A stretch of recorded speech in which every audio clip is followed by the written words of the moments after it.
Love is not just for this world. If you want to discover feelings that transcend boundaries, subscribe now. Oh damn. Valric's hand stilled. The pain is gone. Jake tested his movement, rolling his shoulders, stretching his back. The stiffness had vanished. More than that, he felt lighter, faster, like his body had been fine-tuned to a level of efficiency he hadn't realized was possible. That was fast, he admitted, sitting up. He expected lingering soreness, but there was none, just a strange, humming clarity in his muscles. Valric observed him with quiet satisfaction.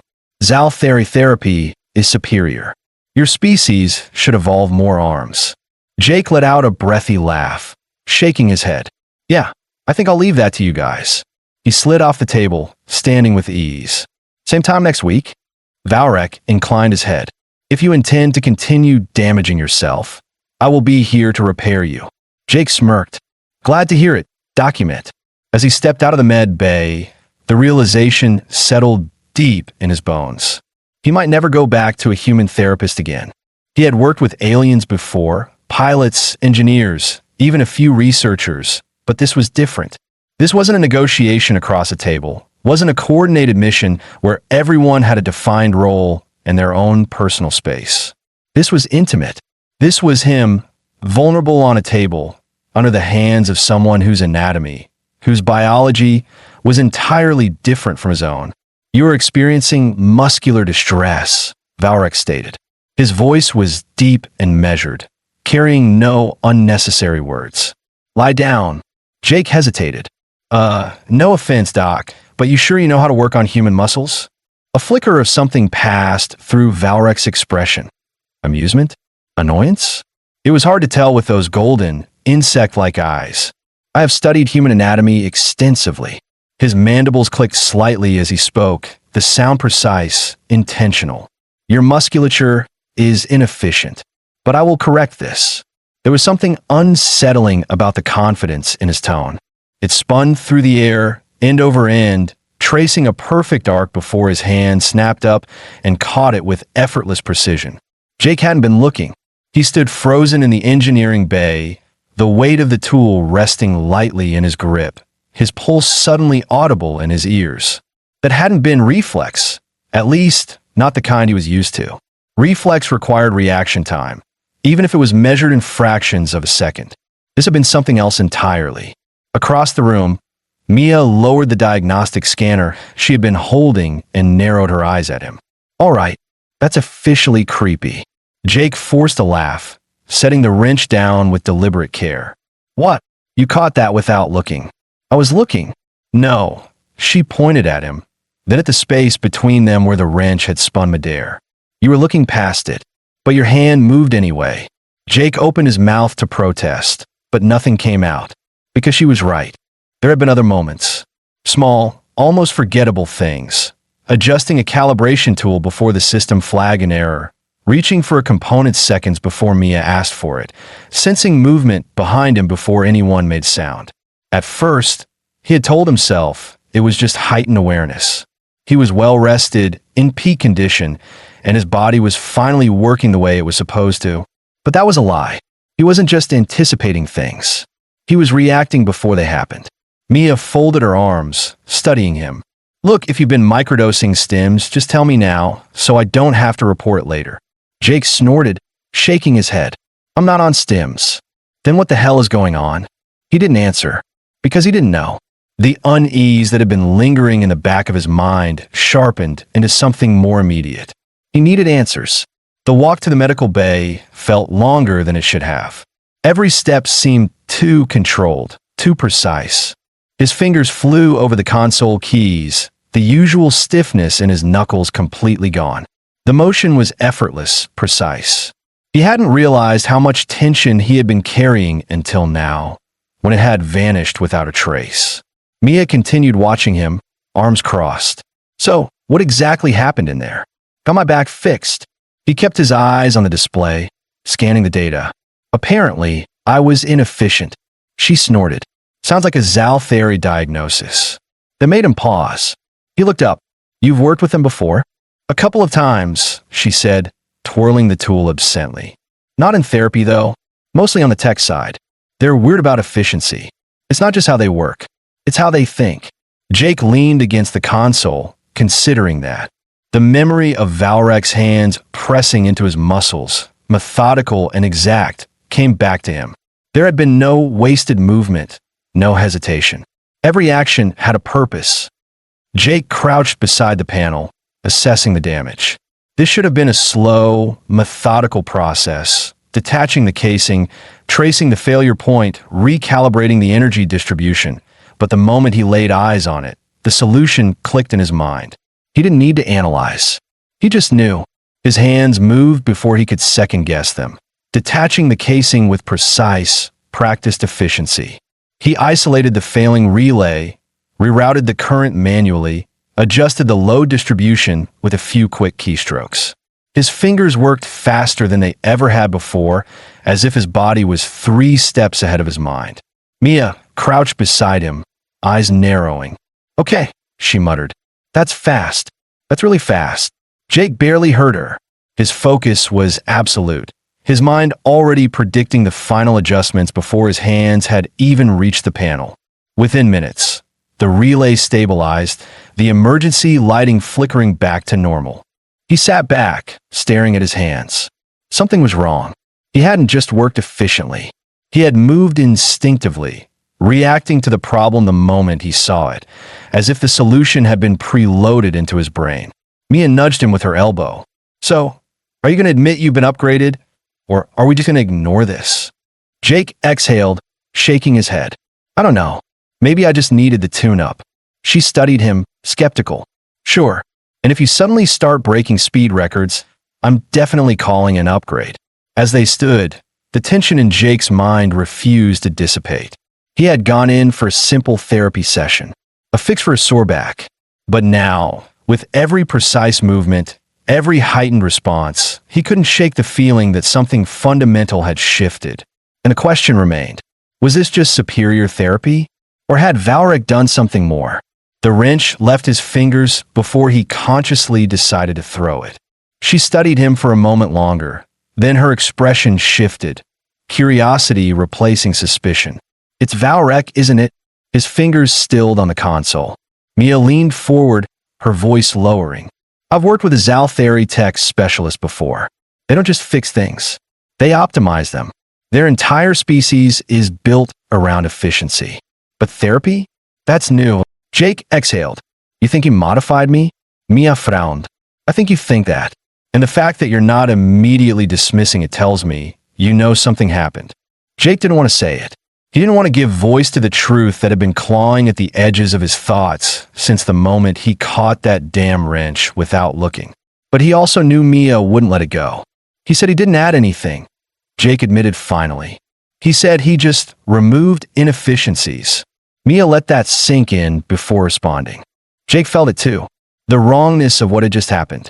He hadn't followed his usual method, hadn't cross-checked readings, hadn't hesitated to confirm. His hands had simply known what to do. He stepped back from the console, pulse steady despite the unease curling in his chest. "Someone needs to check the conduit," he said, voice level. "Could be a misalignment in the regulator." Mia's eyes were still on him, but she nodded. "Yeah, you and me both." The walk to Deck 12 was quiet.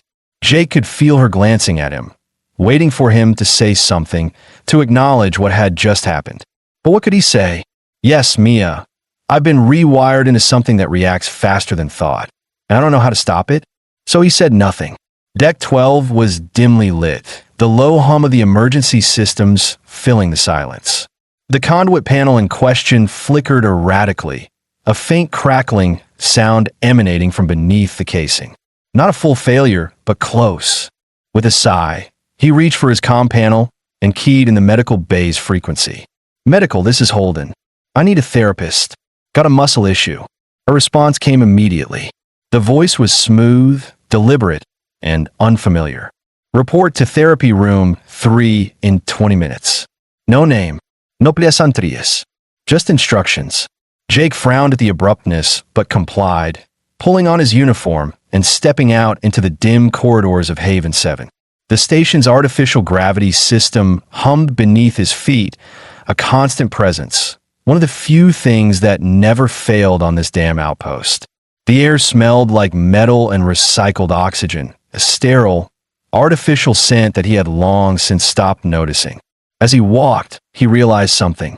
He had no idea who the station's therapist was.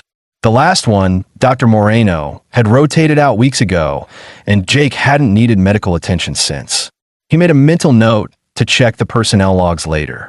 Valric stepped closer, his movements as fluid and deliberate as ever. All four of his arms worked in unison, reaching for a medical scanner while his golden eyes remained fixed on Jake. "Describe your symptoms." Jake let out a humorless laugh. "Symptoms? Doc, I feel better than I ever have. My reflexes are insane. I'm moving like a combat pilot, and I can predict things before they happen." He clenched his fists. "That sound normal to you?" Valric ran the scanner along Jake's arm, across his shoulders, then down his spine. The device emitted a faint hum, its display flickering with complex data. Jake couldn't read it, but Valric's mandibles clicked slightly, as if something on the screen confirmed a theory he had already formed. "Your neural pathways are firing with increased synchronization," Valric observed. "Muscle response time has improved by 14%. Motor coordination is operating at peak efficiency." Jake's stomach tightened. "You altered me." Jake's head snapped toward the overhead panels. A power fluctuation, small but not random. He turned back to the console, running a scan before Mia even reached for her tools. A pattern emerged, the same one from Deck 12. Jake's pulse quickened. "Another device," he muttered. Mia stiffened. "Where?" Jake's fingers danced over the interface, tracing the disruption back to its source. The answer surfaced instantly. "Deck 4. Mia swore. That's command-level infrastructure. If someone's tampering with that." Jake was already moving. Mia barely had time to catch up before they reached the corridor leading to Deck 4's power relay hub. The door was locked, security sealed. That didn't stop Jake.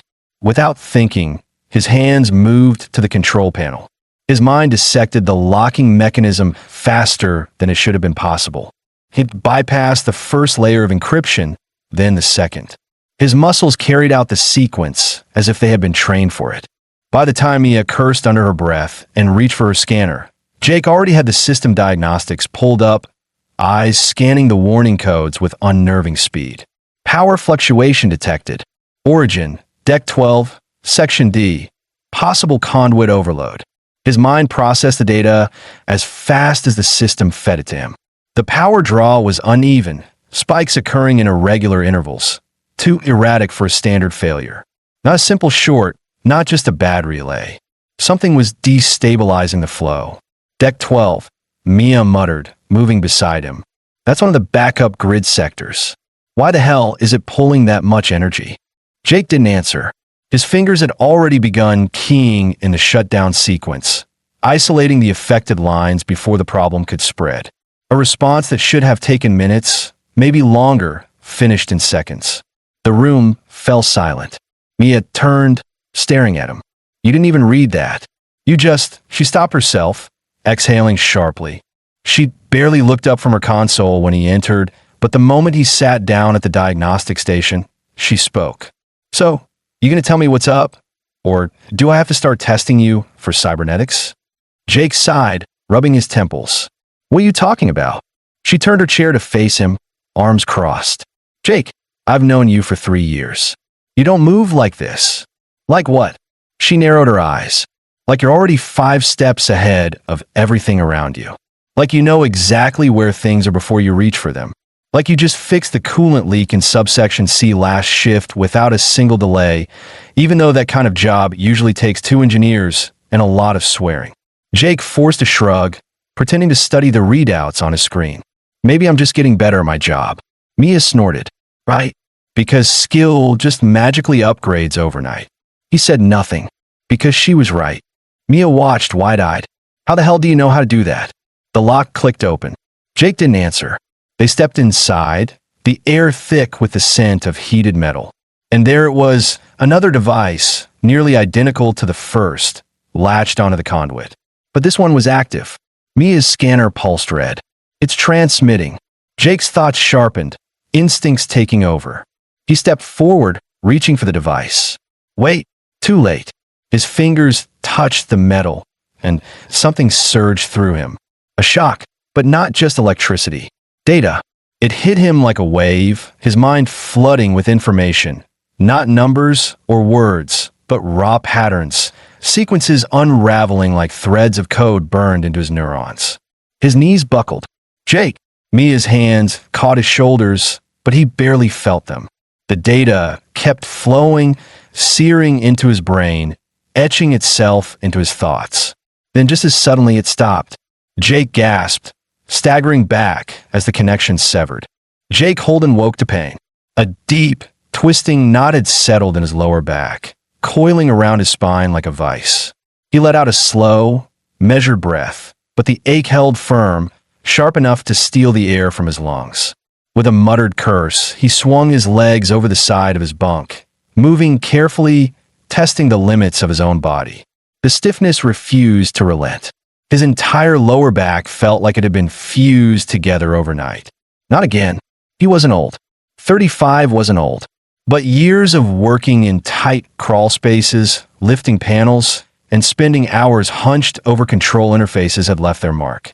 Engineering was a career that rewarded precision, but at a cost.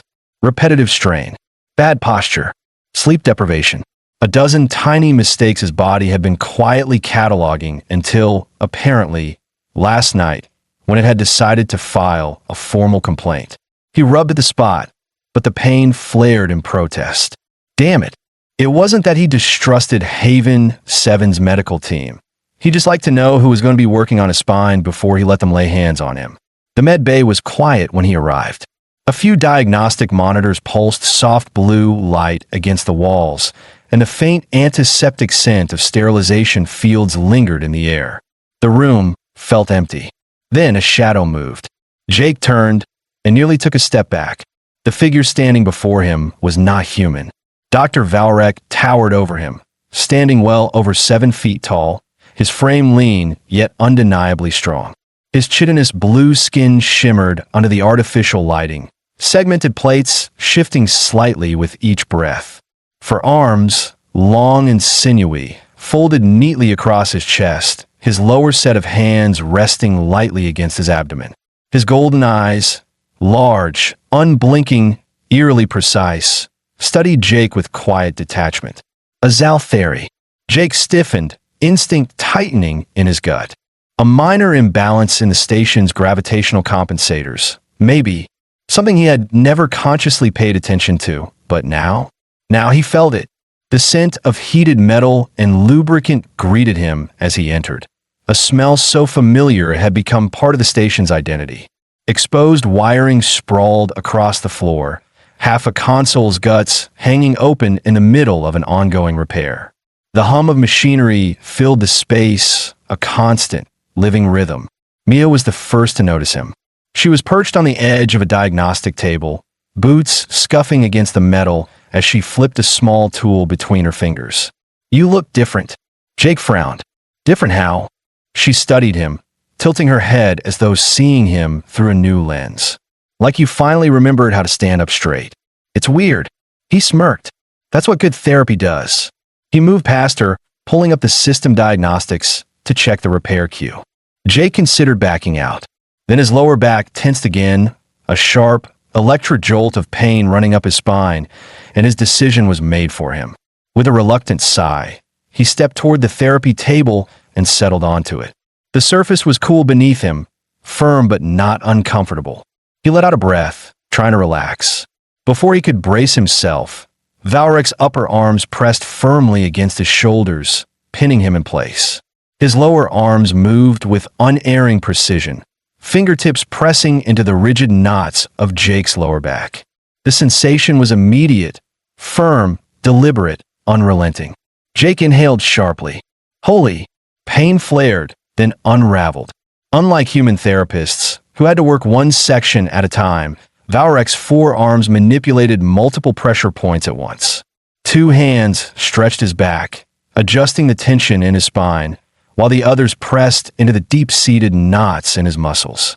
Jake Holden moved through the corridors of Haven 7 with an unfamiliar ease, his body responding to every step, every shift in weight, as though it had been recalibrated overnight. The subtle stiffness that had once lived in his joints, the slight hesitation in his movements, the dull ache in his lower back, all gone. He was aware of it now, not because of the absence of pain, but because of how right everything felt. It was unnatural, not in an overtly sinister way, but in the way a perfectly sharpened blade felt unnatural to someone used to working with dull edges. He rotated his wrist, fingers flexing instinctively as he walked, testing his range of motion. The muscles responded instantly. No tension, no hesitation. His senses felt clearer too, sharper, like his brain had been fine-tuned along with his body. As he reached the engineering bay, he caught the faintest vibration beneath his boots, a rhythmic pulsing in the station's structure that he wouldn't have noticed before. Not because he thought Valrek had done something wrong, but because the results didn't make sense. The treatment had worked too well. He hadn't just been fixed, he had been optimized. The realization sent a flicker of unease through him. Before he could dwell on it, the station-wide comm blared, cutting through the hum of the engineering bay. All engineering personnel report to subsection C. System failure detected.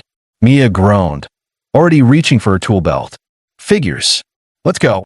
Jake fell in a step beside her, but his thoughts lingered. Subsection C was a known trouble spot. One of the station's older sectors, where outdated wiring and patchwork repairs made every system a ticking time bomb. By the time they arrived, the emergency lighting bathed the corridor in a deep red glow, backup power already compensating for whatever had failed. Relay overload, Mia muttered, skimming the diagnostic readings. Damn thing's burning itself out. If you wish to revert to inefficiency, I cannot assist you. Jake exhaled slowly, his pulse steady despite the storm in his mind. The worst part was, Valrek hadn't forced him into anything. The Zalthari had simply applied a solution to a problem Jake hadn't known he had. But was that really an excuse? He pushed off the table, shaking his head. I need time to process this. Valrek inclined his head. Take what time you require. Jake turned toward the exit, but before he could step through the doorway, Valrek spoke again. But know this, once efficiency is achieved, regression is rarely tolerable. Jake didn't respond, because deep down, he already knew that was true, and that scared him more than anything else. Jake stood at the threshold of the medical bay, the sterile scent of antiseptics lingering in the air as Valrek's final words echoed in his mind. Once efficiency is achieved, regression is rarely tolerable. That was what unsettled him the most. He could feel every shift in his weight distribution, every micro-adjustment his muscles made to keep him perfectly balanced. It wasn't just his hands that had changed, it was his entire body. And yet, he felt nothing. No soreness, no stran, just absolute efficiency. Valrek was waiting, not sitting, not reviewing notes, just standing, motionless, in the center of the room. It was as if he had anticipated Jake's arrival. You are experiencing concerns, Valrek said, his voice as smooth and unreadable as ever. Jake exhaled through his nose. Yeah, you could say that. Valrek gestured toward the examination table. Seat. For a brief moment, Jake considered leaving, walking out of the med bay and pretending that none of this was happening. But his body had already moved before he finished the thought, his legs carrying him forward, his hands gripping the table's edge as he lowered himself into place. The realization sent a chill down his spine. Valrek met his gaze, unblinking. I corrected you. The words settled between them, heavy and absolute. That wasn't your call to make. Valrek tilted his head slightly. You misunderstand. This was not an addition. It was a restoration. Your body was functioning below its natural parameters due to inefficiencies in human development. I removed them. Jake let out a sharp breath, dragging a hand down his face. You make it sound like I was faulty. In many ways, you were. His fingers curled into fists. You can't just go around fixing people without telling them. Valrek remained motionless, unreadable. Would you have refused? Jake opened his mouth, but no answer came. Would he have? If Valrek had told him up front, I can make you stronger, faster, more precise, would he have walked away? The terrifying answer was probably not. Valrek regarded him for a moment longer, then set the scanner aside. Your body now operates as it should. Even the way Valrek spoke, direct, stripped of unnecessary words, as if anything more would be inefficient. Mia glanced at him. Why, something fell off. He flexed his fingers again, slower this time. I don't know. I feel good. A lot better than I should. Shouldn't I be sore right now? She gave him a look. And that bothers you? He exhaled through his nose. It doesn't bother me. I just wasn't expecting it. Mia set her tool down and leaned forward. I get it. You're used to gradual recovery. Stretches. A couple of days of soreness. You go in expecting a deep tissue massage, and instead, you come out moving like a damn combat drone. She tapped her fingers against the table, thoughtful. Could be standard Zaltheri therapy. Could also be something else. Jake frowned. Like what? She shrugged. Their tech's way beyond ours. Maybe they do something extra. Something they don't bother explaining because, to them, it's just part of the process. That didn't sit right. Not that he had been changed. Not that his body had been corrected without his consent. But that Valrek spoke as though this was an inevitable truth. That one way or another, Jake wouldn't want to go back. He had planned to take time to think, to let the weight of the revelation settle before deciding his next move. But that was proving harder than expected, because now that he was aware of it, the changes weren't just present, they were everywhere.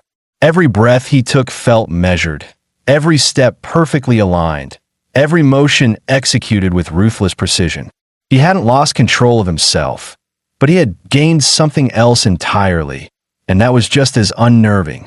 By the time he reached the engineering bay, he had half convinced himself he could shove it all to the back of his mind and keep working like nothing had happened. The station still needed maintenance. Systems still needed calibration. He needed something normal to focus on. Mia wasn't making that easy. But what if it wasn't? What if he kept adapting, refining, until he wasn't himself anymore? What if efficiency didn't stop once it started? The thought unsettled him in a way nothing else had. He forced a smirk, trying to mask the unease in his voice. Then at least the job will get done faster. Mia didn't laugh. She just watched him, her expression unreadable, as if waiting for him to admit something he wasn't ready to say. For the rest of the shift, Jake worked in silence. But the questions followed him.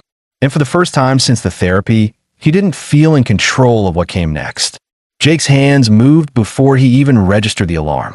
The moment the station-wide klaxon blared, his body reacted on instinct, pivoting toward the control panel before the rest of the engineers had even processed the sound.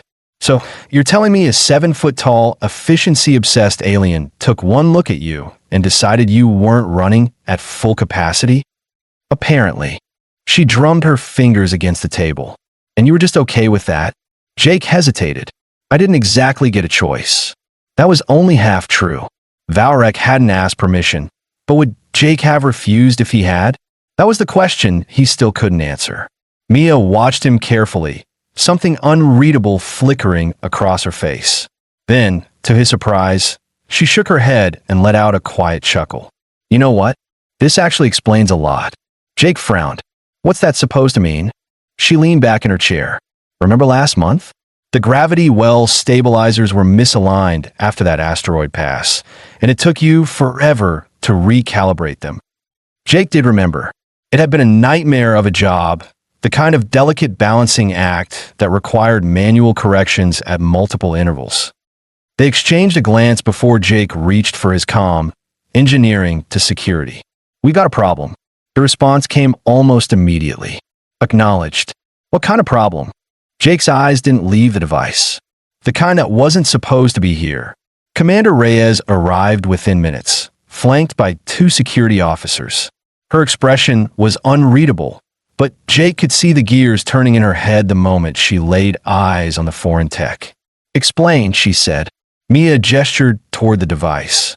We detected a power draw in this sector. Traced it back to the conduit, found that attached to it. Reyes knelt, examining it with a scrutinizing gaze. Function. Jake exhaled. Hard to say without running a deeper analysis. But whatever it's doing, it's not just stealing power. It's restructuring the flow, rerouting energy in ways that don't match standard system behavior. Reyes looked at him then, eyes sharp. How did you isolate it so fast?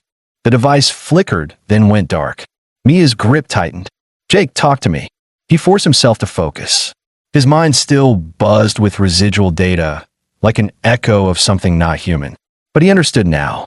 It wasn't just taking power, he said, breathless. It was listening. Mia frowned. Listening to what? Jake met her gaze, something cold settling in his chest. Mia's breath caught. Jake. Before she could finish, the station's emergency sirens blared. A new alarm, different from before. Jake didn't need to check the console to know what it meant. He already knew. Something else had activated, and it was coming for them. Jake could hear it beneath the usual hum of Haven 7, a subtle shift in rhythm, a tension woven into the machinery itself. The station knew something was wrong. Or maybe it was just him. Maybe his senses were too sharp now, tuned to disturbances no one else could perceive. The device they had found in Deck 12 had been removed, but its presence lingered like a phantom. Whatever it had been doing, it hadn't just been leeching power. It had been changing the station's systems, rerouting energy in patterns that shouldn't have existed. And the worst part? Jake had seen it before he even understood what he was looking at. Mia had noticed. Reyes had noticed. He could feel their eyes on him, studying him the same way they had studied the foreign tech. He wasn't just an engineer anymore. He was something else. And he wasn't sure if that terrified him or thrilled him. He stood at the diagnostic console, fingers poised over the interface. The data scrolled too quickly for normal eyes to process. But to him, it was clear. Patterns emerged in an instant, connections forming faster than his conscious mind could register. His fingers moved. The systems responded. A flicker of satisfaction ran through him, an acknowledgement of how seamless it had all become. Then a voice broke the silence. You're doing it again. Jake didn't turn. Doing what? Mia stepped closer, arms crossed. You know what? He exhaled through his nose, flexing his fingers before setting them on the console again. Just working? Mia studied him. No, you're predicting. Seeing things before they happen. Jake glanced at her then, meeting her gaze. There was no accusation in her eyes, only concern. But that was worse, somehow. She lowered her voice. Jake, how far is this going to go? The question sat between them, heavier than it should have been. He didn't answer because he didn't know, and then the lights flickered. Jake hesitated for the briefest second. Good feeling. Mia's head snapped toward him, but she didn't call him out on the lie. Reyes studied him a moment longer, then nodded. Give me a full breakdown. I want to know exactly what this thing does and who put it here. She straightened. And until we do, this stays between us. Jake and Mia exchanged a glance, but didn't argue. As the commander and her security team left, Mia turned to him, lowering her voice. Good feeling. Jake exhaled. I don't know how I knew, Mia. I just did. She ran a hand through her hair. This isn't just optimized reflexes anymore, Jake. You're seeing patterns before they even make sense. He swallowed hard. Yeah. She met his gaze, something close to worry flickering in her expression. And what happens when that keeps getting worse? Jake didn't have an answer, because that question had already begun to haunt him, too. The station was no longer quiet.